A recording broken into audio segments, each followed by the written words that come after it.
colleagues, students, all participants. As a Dean of the Department of Economics, Marco Biagi, and on behalf of the Rector of the University of Modena and Reggio Emilia, and also on behalf of Marina Biagi, the President of Marco Biagi Foundation, I welcome you all to the 18th conference in commemoration of Marco Biagi.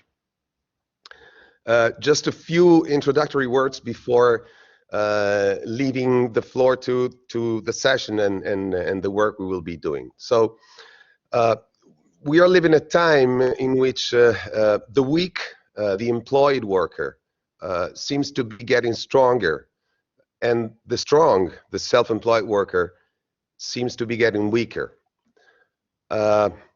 Both trends reel around the notion of autonomy and its phenomenology in day-to-day work settings. Both trends also challenge well-established legal and contractual typologies together with the legal machineries for coordinating workers' conducts. This conference promises to shed some light on autonomy at work, updated to the digital transformation of the organizations, and also to shed some light on the tormented relationship between the phenomenology of work autonomy and its legal frameworks and treatments. One comment on the autonomization of employment. I favor a stream in organization theory that posits the distinction between autonomy and discretion. Autonomy is the ability to produce one's own rules for taking action and making decisions, for the self-governance of the processes in which one is involved. And autonomy materializes both in the choices of appropriate means for the desired ends and in changing the goals and sub-goals, that is, in reframing the problem to reflect the lessons learned with the means chosen earlier. By contrast, discretion is a mode of heteronomy, since it refers to the scope for action and decision-making which is envisaged by prior rules, which oblige, in a sense, the subject to choose between multiple alternatives. So, from this favored perspective, I expect the conference will help us understand whether autonomy and not disguised discretion is really making itself room into the cage of subordination. And this comes with the organizational interpretation of digital technologies. These technologies are making coordination ubiquitous, and so they have the potential to transform every possible space on Earth into a workplace, so thereby extending the potential reach of organizational control. Again, in the organization theory I like best, the relationship between technology and organization is not deterministic. This means that newly designed technical functionalities cannot avoid confrontation with real-life organizational situations where incumbents' intentions, rationalities, and power dynamics are at play. One comment on the other main stream that came up of the papers that we received. One was the autonomization of work, which is best reflected in session 1 and 8, and the other is the legal frameworks for work autonomy. I favor, as I was saying, a stream in organization theory that posits that organization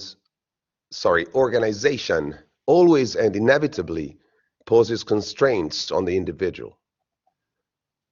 Every true interdependence comes with the need of functional coordination, thereby threatening or limiting individual autonomy. As a consequence, autonomy and heteronomy would always coexist in reality, regardless of the formal contractual scheme that regulates the interdependence. From this perspective, I expect the conference will help us critically reflect upon the dichotomy employment versus autonomous work, along with its capacity to mirror and account for power imbalance. In dealing with the classification issue, I am quite sure we will be induced also to think about methodology and to reflect upon the way we practice interdisciplinarity. What I advocate in particular is more epistemological awareness. The phenomenology of work and organizations that law scholars eventually adopt and embed into legal regulations is not at all self-evident, and the theories by means of which this phenomenology becomes available to law scholars are all but value-free. Just to give one example, functionalism and technocentrism, which characterize most off-the-shelf mainstream organizational and managerial theory, and therefore I would claim legitimate and useful the interdisciplinary clarification of its axiological consistency with labor law. These were my comments. Now, the 18th conference in commemoration of Marco Biagi. It will be 4 full afternoons from today to Friday, from 3 p.m. to 7 p.m., a total of 10 sessions, all lasting approximately 1 hour, with a 15 minutes break at the end of each session, and one final session with some conclusive remarks on Friday at 5 p.m. Poster sessions experienced the highest amount of digitizations. They were all posters were turned into video pills. You can watch them throughout the conference on the YouTube channel of the Marco Biagi Foundation. You can access the channel from the conference webpage.